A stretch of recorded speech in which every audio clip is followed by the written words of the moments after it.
સહજાન સ્વામી મહારાજની જય, અક્ષર પુરુષોત્તમ મહારાજની જય, ભગતજી મહારાજની જય, શાસ્ત્રીજી મહારાજની જય, યોગીજી મહારાજની જય.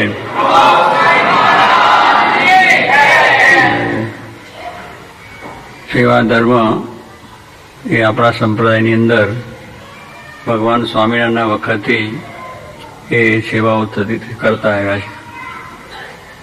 કારણ કે સેવાથી જોગી મહારાજ કહેતા મેવા મળે છે.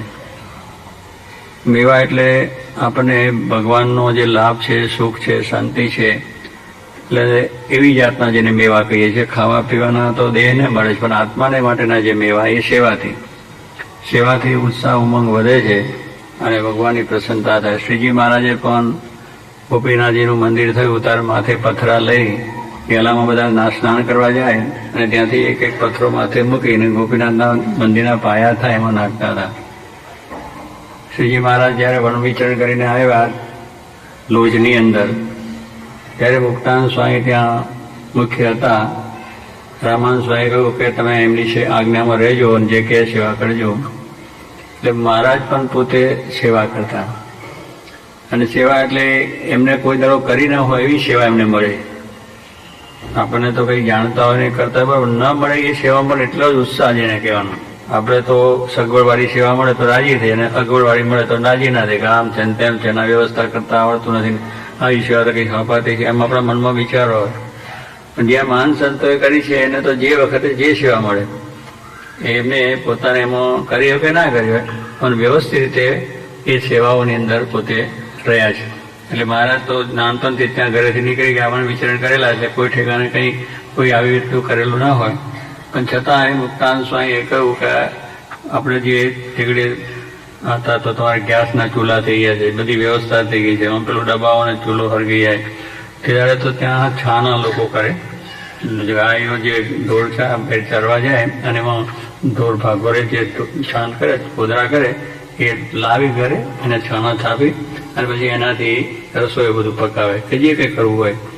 એટલે તે પ્રમાણે આશ્રમમાં દરરોજ છાનો જોઈએ, એના માટે આવું છાન લાવીને થાપીને પછી ચાલે. તે મહારાજને એ આજ્ઞા કરી તમે છાન લેવા જાઓ. હવે મહારાજ કોઈ દિવસે એ વસ્તુ કરવી ના ભાઈ.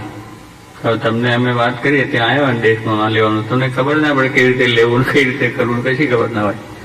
તો છતાં મહારાજે એ પણ કર્યું કે એમને જોયું નિરીક્ષણ કે આ બધા કેવી રીતે કોદરા લે છે અને કેવી રીતે કરે છે.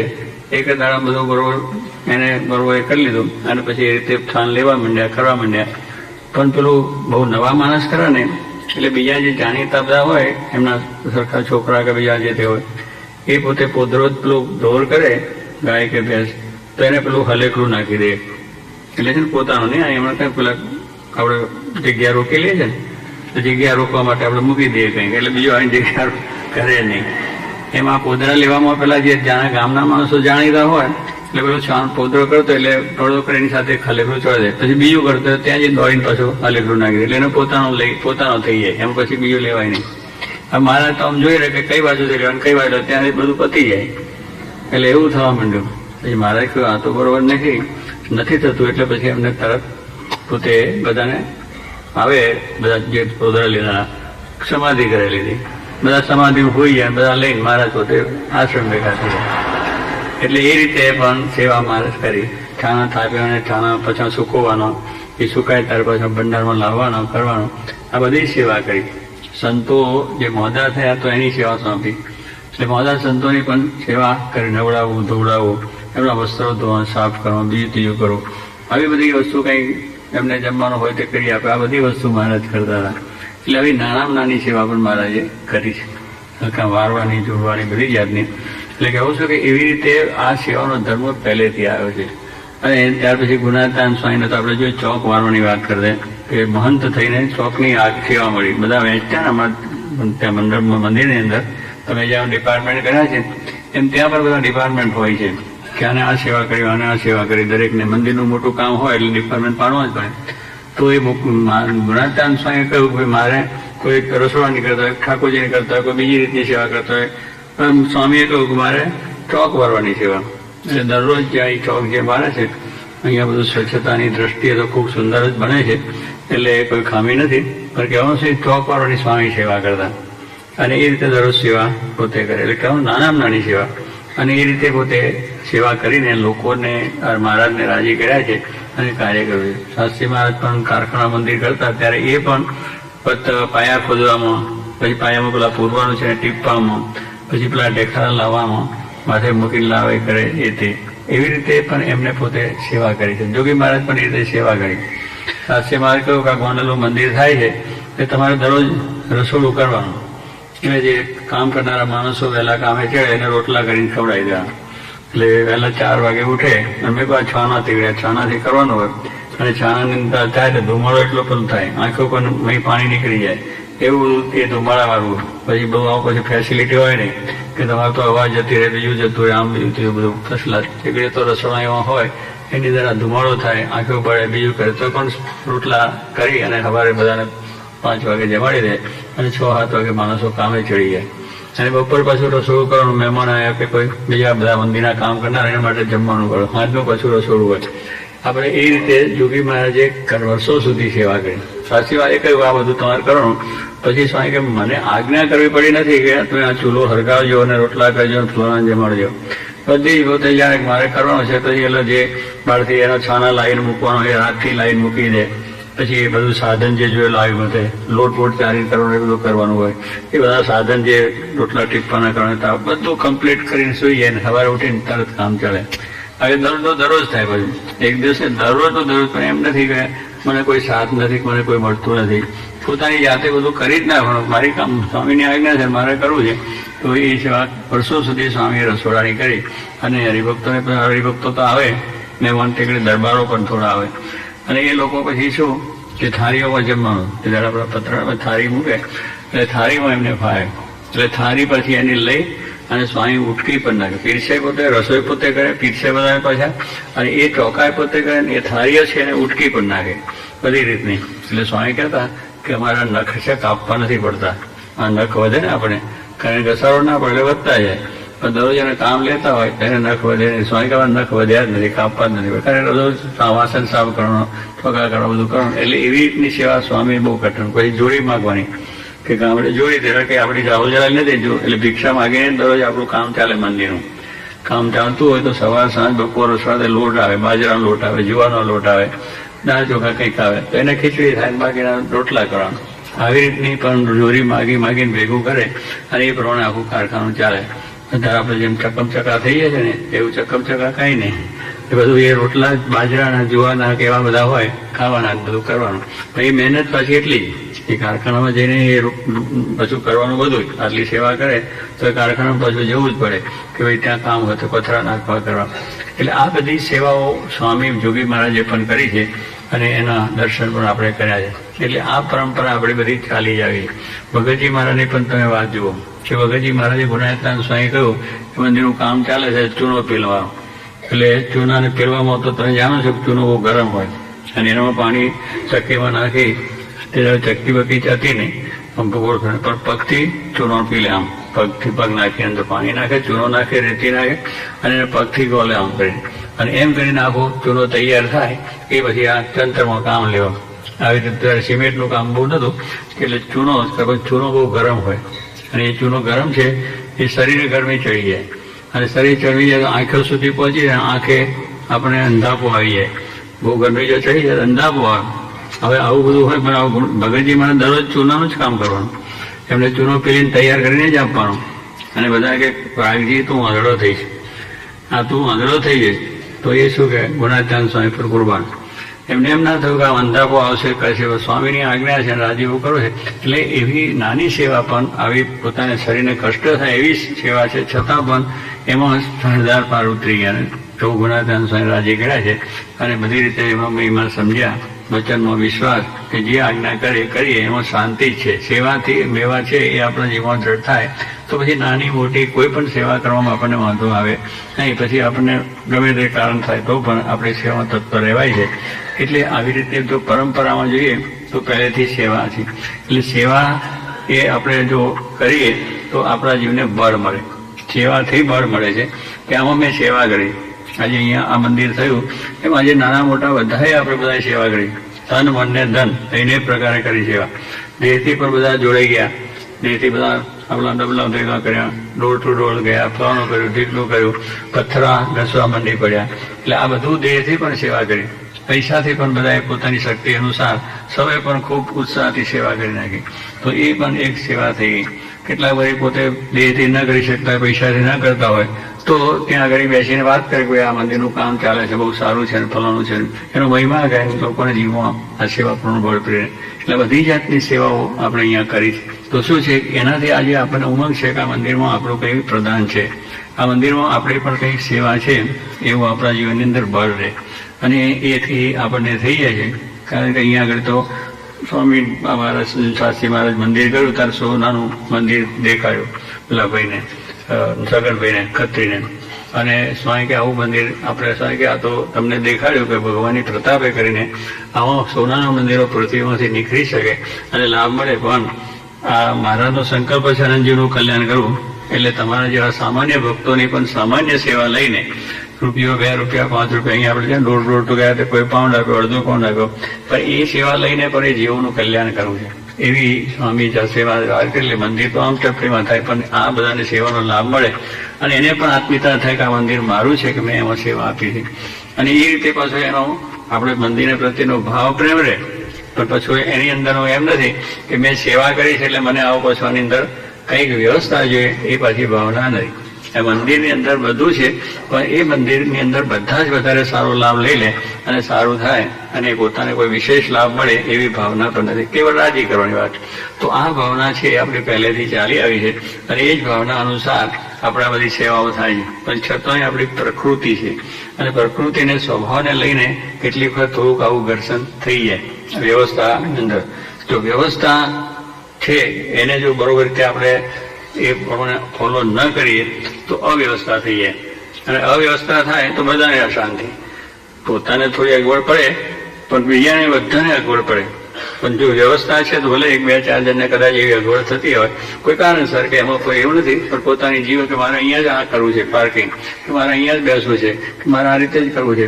પણ વ્યવસ્થાની દ્રષ્ટિએ જો કરે તો બધાને શાંતિ સુખ આવે તો એવું થોડું બને છે. પણ પેલું કહેવાનું શું છે, જો વ્યવસ્થા છે તો બધાને લાભ મળે. સારી રીતે બધાને લાઈનબંધ દર્શન થાય, ભજન થાય, કીર્તન થાય, સભામાં બેસાય, બધી થાય. આપણે અન્નકોટની બધી આપણે જોઈ વ્યવસ્થા, કેટલી સુંદર રીતે વ્યવસ્થા થઈ તો હજારો માણસોએ દર્શનનો લાભ લીધો. જો એ તમારી વ્યવસ્થા ના હોય તો માળખું તૂટી પડે, બધા આવે એટલે જતા રહે અને કે જવા જેવું ને ફરી કોઈ દી આવે નહીં. પેલા ભાઈ અમારે શું નામ, એને ઇન્ટરવ્યુ લીધા બધા 20-25 માણસના, શું નામ પાડને, દેવન, આપણો દેવન છે, એ ઇન્ટરવ્યુ કેટલા લીધા બધા, એટલે ભર્યા ને આપતા હતા ને બધા આપણા ભક્તો બીજા બધા લીધા. દરેક માણસ કહે છે કે તમારી વ્યવસ્થા સારી છે. પાર્કિંગનું પૂછ્યું કે પાર્કિંગમાં બધા અનુકૂળ છે. દર્શનની લાઈનમાં ઉભા રહેવું પડ્યું, અડધો કલાક ને કરતો આટલું બધું વાંચ છે તો ઉભા રહેવું પડે, પણ અમને કોઈ અગવડ નથી અને અમે સારી રીતે દર્શન કર્યા. દર્શનમાં ગયા તો ક્યાંય સારું દર્શન થયા. અને આ રીતના બધી જ્યાં વ્યવસ્થામાં કેવું સ્વચ્છતાની દ્રષ્ટિએ, સ્વચ્છતાની દ્રષ્ટિએ સારું. એટલે જો બધાને એ વસ્તુ સારી લાગી. આપણે શું પેલું થોડુંક લાઈનમાં જવું પડે એટલે જરા આપણને એમ થાય કે આ લાઈનમાં જવું પડે છે, ઉભા રહેવું પડે છે, આ તો કંઈક મંદિર છે, આ તો કંઈક મંદિરના દર્શન છે, પણ ભાઈ અહીંના કરતા ઘણી લાઈનો ઉભા રહ્યા છે એવું થાય છે. આપણે અમારા દેશમાં તો બહુ ક્યુ ચાલે છે. ટ્રેનમાં જવામાં ત્યારે પેલે શું આપણે ઘાસ તેલ લેવું હોય તો ક્યુ હોય છે, બીજી બધી રેશનના કાર્ડ હોય છે એની લેવા જઈએ તો ક્યુ હોય છે. એટલે આવા ક્યુમાં તો કેટલાય ઊભું રહેવું પડે, કલાકો સુધી ઊભા રહેવું. અને કોર્ટમાં જઈએ છે ને તો સવારથી સાંજ સુધી બેસીએ. અહીં તો જે થતું હોય ખબર ને, એમાં તો સવારે મુદત હોય આજે, એટલે સવારે 11 વાગે હાજર રહેવાનું અને હાજર રહેવાનું પછી કેસ ચલાવે છે. એટલે કે એકનો, બીજાનો, ત્રીજાનો બધો કેસ ચાલે અને સાંજે 5નો ટાઈમ થવા આવે ત્યારે કે જાઓ તમારી મુદત પડી, આખો દાડો બેહાડી મૂકેલો અને પછી જવાનું રહે છે. એટલે એ બધું ક્યુમાં હોવું છે, ક્યુમાં છે. પણ કહેવાનું છે કે એ જે વ્યવસ્થા છે એ આપણા સારા માટે છે. પણ જો એ વ્યવસ્થા થઈ જાય તો પછી કોઈ વસ્તુનો ના રહે. એટલે અહીંયા જે આપણે બધાને અનુભવ થયો છે કે આ વ્યવસ્થા છે તો આપણે શાંતિથી સારો લાભ મળી શકે છે. જમવામાં પણ આપણે ભલે લાઈનમાં જવું પડે પણ એ લાઈનમાં જઈએ છે તો બધાને શાંતિથી સારો રીતે લાભ મળે છે અને કોઈ જાતનો વાંધો આવતો નથી. એટલે મૂળ વસ્તુ છે કે વ્યવસ્થા છે એની અંદર આપણું આ મંદિરની જે શિસ્ત, પહેલું તો જે શિસ્ત, કોઈ પણ સંસ્થામાં શિસ્ત ન હોય તો એ સંસ્થાની અંદર અવ્યવસ્થા થઈ જાય. અને શિસ્ત સાચવવી આપણી ફરજ છે. આપણે જ્યાં જઈએ, કોઈ પણ ઠેકાણે જઈએ તો ત્યાંના જે સ્થાનની વ્યવસ્થા હોય એ મંદિર હોય કે કોઈ બીજી સંસ્થા હોય તો એની શિસ્ત આપણે સાચવવી જોઈએ, અને અહીંયા પણ આપણે સાચવવી જોઈએ, તો જ આપણે બરોબર રીતે એની અંદરનું કામ સારું કરીએ. શિસ્ત અને સહકાર, અને જે ત્યાંની વ્યવસ્થાનો મહત્વ સહકાર આપણો આવવો છે કે બરોબર છે, એને પણ ભલે થોડું મોડું થશે, થોડું એ થશે, પણ સહકાર એ હોય તો એ બરોબર સારું કામ થઈ શકે, તો આયોજન સફળતા થાય. શિસ્ત અને સહકાર જો આપણે એની અંદર બરોબર રીતે આપીએ તો આપણું જે આયોજન છે એ સફળતાને પામે. પણ જો એ ના હોય તો તરત અવ્યવસ્થા થઈ જાય, આયોજન બધું તૂટી પડે, માળખું તૂટી જ પડે તમારું. એટલે એ બહુ અગત્યનું છે. એ શિસ્ત અને સહકાર ની જે ભાવના છે એ આપણા મહારાજના વખતથી જ ચાલી આવી છે કે આ રીતે જ આપણે જો કરીએ. શિસ્ત એટલે શિસ્ત, એમાં પછી કોઈ સ્કૂલની પણ શિસ્ત હોય, કોઈ પણ સંસ્થાની શિસ્ત બધી હોય છે. કોઈ પણ ઠેકાણે તમે જાઓ તો શિસ્ત હોય, એટલે શિસ્ત પ્રમાણે જો કામ થાય તો વાંધો જ નહીં. કે આ મંદિરમાં જઈએ એટલે બસ શાંતિથી દર્શન જ કરવાનું હોય. સભામાં બેઠા તો શાંતિથી આપણે સભામાં જે ચાલે છે બીજી વાતો નહીં જ કરવાની. ત્યાં સભામાં ગયા છે તો સભામાં કથા વાર્તા સાંભળવા માટે ગયા છે, એ શિસ્ત છે, શિસ્ત. અને જે પ્રમાણે ત્યાં આગળ વ્યવસ્થા હોય એ પ્રમાણે લાઈન બંધ બેસી જઈએ અને હાથમાં માળા લઈને બેસી જાવ. ના માળા લો તો એમને સ્વામિનારાયણ સ્વામી પણ કથા સાંભળવી છે. બીજાને વાતો કરીએ તો શું થાય કે બીજા બેને બદદખલ થાય, અને આપણે જે લેવા લાભ આવ્યા છે એ લાભ કંઈ મળે નહીં, વાતોમાં જતું રહે. એટલે શિસ્ત છે કે ભાઈ આપણે સાંભળવાનું. એટલે આવી રીતની બધી જે શિસ્ત અને સહકાર હોય તો પછી આપણે જે આયોજન કર્યું હોય એની સફળતા થાય. એટલે એ વસ્તુ બહુ અગત્યની વસ્તુ છે. એટલે અત્યારે અહીંયા આગળ એવું કોઈ જે કંઈ આપણામાં અહીંયા બતાવ્યું, કોઈ વાતો કરી છે બરોબર છે. કેટલીક વખત એવું પણ થાય, પણ આપણે આ વસ્તુ પોતાના ઘરે પણ અગવડ સગવડો જેમ હોય પણ છતાં એને શિસ્ત હોય તો કેટલું સારું કામ થાય છે કે આપણે બધાને અનુભવ છે. અને એ અનુભવ પ્રમાણે આપણે અહીંયા આગળ પણ જે કંઈ કરવામાં આવે છે એટલે કોઈ એમાં મનનો દુઃખ નથી કરવાનું, પણ વ્યવસ્થા સારી સચવાય તો બધા વધારે લાભ મળે, અનેકને લાભ મળે. આપણે એક જ મોટા જો રસ્તામાં વચ્ચે ઊભી રહે તો કેટલું બધું તમારું ટ્રાફિક વધી જાય. આપણે તો શું ના, હું તો અહીં ઊભી રાખીશ, અહીં વાંધો નથી, આટલો બધો રસ્તો છે, શું આવું પછી એ ટ્રાફિક કેટલો રોકાય, એમાં કેટલા માણસો હેરાન થાય, કેટલી પોલીસની દોડધામ થાય. વિચાર કરો કે આપણે જાણીએ છીએ કે રોડમાં આપણી મોટર ઊભી રહે એમાં શું વાંધો, રોડમાં તો ઊભી જ રખાય ને, પણ એમાં ટ્રાફિક કેટલો રોકાઈ જાય અને એમાં કેટલા એ થઈ જાય. અહીં તો ટ્રાફિકનો તમારે જામ થતો હોય તો કેટલું બધું મોટું લાંબુ થઈ જાય. દેશમાં પણ થાય. દેશમાં તો હું પેલા ટ્રક વાળા બે જણને ના ફાવ્યું ને બિહાર તો બે આડું રાખીને ઊભું રાખેલું, એટલે લાઈન 2-3 માઇલ સુધી, 4 માઇલ સુધી ટ્રકો અરે બસો ઊભી હોય, મોટર ઊભી હોય. એટલે શું કે એ અવ્યવસ્થાની અંદર ઘણા માણસોને ટાઈમ પણ જાય, વ્યવસ્થા પણ ના સચવાય અને મુશ્કેલી બધાને પણ થાય છે. એટલે દરેક ઘરની પણ શિસ્ત છે, સમાજની શિસ્ત છે, આપણી સ્થાનની છે, મંદિરની છે, દરેકની શિસ્ત છે. એ શિસ્ત અને સહકાર એ અગત્યની વસ્તુ છે. તો આપણે બધા આ પ્રમાણે કથા વાર્તા એ સાંભળીએ છીએ કે આ દેહ તેવું નહીં આવ્યું ના મૂળ દેહ જ્યાં ત્યાં નડે છે એ શિસ્ત તોડવામાં, સહકાર નહીં આપવામાં, વ્યવસ્થા આગી પાછી કરવામાં બધું દેહ નડે છે. મને આ ના થયું, મને આ ના થયું, લોકો મને આ ના થયું, ભાઈ આ કરવા આવ્યા નથી. અહીં તો જોગી મહારાજ કહેતા કે આપણે જે આવીએ છીએ ભગવાનના દર્શન કરવા માટે અને આપણા આત્માનું કલ્યાણ માટે, સંતોનો સમાગમ થાય લેવા માટે. બીજી અગવડ સગવડ તો આપણે અહીંયા જોવાની છે નહીં. આપણે બધી અગવડ સગવડો ઘણી હોય છે છતાં ચલાવીએ છીએ એટલે આમ ચાલે. અહીંયા જે લાભ લેવાય છે અહીંયા કદાચ તમને લાગ્યો દાળનો પડીયો બધું એ બેરા મોડા થાય છે, બરોબર છે. યોગી મહારાજ કહેતા હતા કે સમય આમ ગયા હોય તો જમવા માટે નથી જતા, જમવાનું ઘરે ભૂખ્યા હતા એટલે અહીંયા આવ્યા, ખાવાનું નતું મળ્યું એટલે અહીંયા આવ્યા. બધાને સારું ખાવ છો, સારી રીતે તમને ભોજન મળે છે, બધા સારી રીતના સુખી છો, એ ખાવા માટે કોઈ નથી આવતા. અહીંયા જે આવે છે ત્યાં આપણે મહારાજના દર્શન કરવા માટે, સત્સંગ કરવા માટે, એટલે એને માટે નથી આવતા. એટલે જોગી મહારાજ કહે છે આપણે સમયમાં આવ્યા હોય તો ભલે દાળનો પડીયો જ મળે, બીજું કઈ મિષ્ટાન રોટલી દાળ ભાત બીજું ના મળે, પણ દાળનો પડીયો મળે તો જાણો કે બહુ સારું, ભગવાનનો પ્રસાદ મળ્યો ને. એ ભગવાનનો પ્રસાદ સમજીને એમાં આનંદ લેવાનો હોય. પછી રોટલીનો ટુકડો મળ્યો તોય ભલે, શાકનો થોડોક મળ્યો હોય તોય ભલે, અને દાળનો પડીયો મળ્યો, કોઈ પણ વસ્તુ એક મળી હોય તો એને આનંદ રહેવો જોઈએ. કારણ કે મૂળ આનંદ આપણે મળ્યો છે, પછી આનંદ ક્યાં છે? આ તો દેહનો ભાવ છે. એને કદાચ મળ્યું કે ના મળ્યું તો ઘરે જઈને પછી ફર્સ્ટ ક્લાસ પાછું બનાવીને જઈ ગયેલો. અહીં તો ઠંડુ હોય અને ત્યાં તો ગરમા ગરમ મળે ઘરે તો. એ તો હવાનું ઘર તો સાંજે મળે ને. એટલે એવું અમારા જોગી મારી કરતા પેલા વજુભાઈ આપણા મુંબઈના હતા, વજુભાઈ શેઠ. એટલે એ ઘણા બધા ભોંડેલા મોટો સમય હોય. હવે સમય તો 4-5 હજાર માણસો આવ્યા હોય એટલે ચાનો રંગેડો ચડ્યો હોય રાતના 3 વાગે મોટું તપેલાની અંદર 2-3 હજારનો ચા મૂકવાનો. અને પછી ચા થઈ સવાર થતો તો ઠંડો થઈ ગયો હોય, અને એ ઠંડો ચા પછી બધા હરિભક્તો નહીં ધોઈને તૈયાર થાય એટલે પીવાના આપે. અને બધું, અને પછી જાજામાં તો એવો થયો ને, એમાં કઈ દૂધ માપનો ના હોય, ખાંડ કે બીજું ત્રીજું હતું હોય, પછી પાછું ઠંડુ થયેલું હોય. પછી વજુભાઈ પૂછે સ્વામી કે વજુભાઈ ચા કેવો છે? કે ડોળા પાણી જેવો. ચામાં કાંઈ બરકત સ્વામી કે નથી કે. હા, કારણ ઘરે તો મીઠી મધુરી ગરમા ગરમ આમ પીતા હોય એટલે અહીંયા મળે ખરું. હવે એ ઈચ્છા અહીં રાખીએ અને ઈચ્છાથી અહીં આવ્યા હોય તો સત્સંગ ક્યાં થવાનો છે? સત્સંગનો મહિમા ક્યાં સમજ્યા છે? એમ ઈચ્છાથી અહીં આવતા જ નથી. એ ત્યાં ઘરે ગરમા ગરમ પી લે બરોબર. હવે ઘરે છે તો આપણે જમવા બેઠા હોય, રોટલી ગરમ ગરમ આવતી હોય, પૂરી પણ તરીને તૈયાર આવતી હોય, શાક પણ જરા ગરમ કરીને આપતા હોય, બધી રીતે આપણે ટેસ્ટથી જમતા હોય, ટેબલ ઉપર જમતા હોય બરોબર.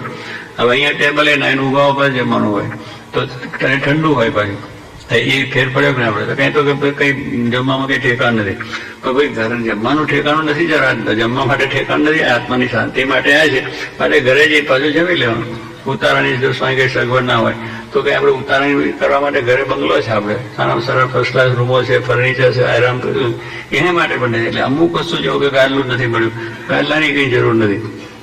ઘરે આપણે બે રજાઓ મૂકીને આમ ફર્સ્ટ ક્લાસ રીતે ઉભો થવા વાંધો નહીં. જરા પછી ગરમ ગરમ આવે છે ને એટલે ઠંડી પણ ના લાગે. એ બધું સરસ સગવડો. આપણી ઘરે કોઈ સગવડ નથી એટલે અહીં આવ્યા છે.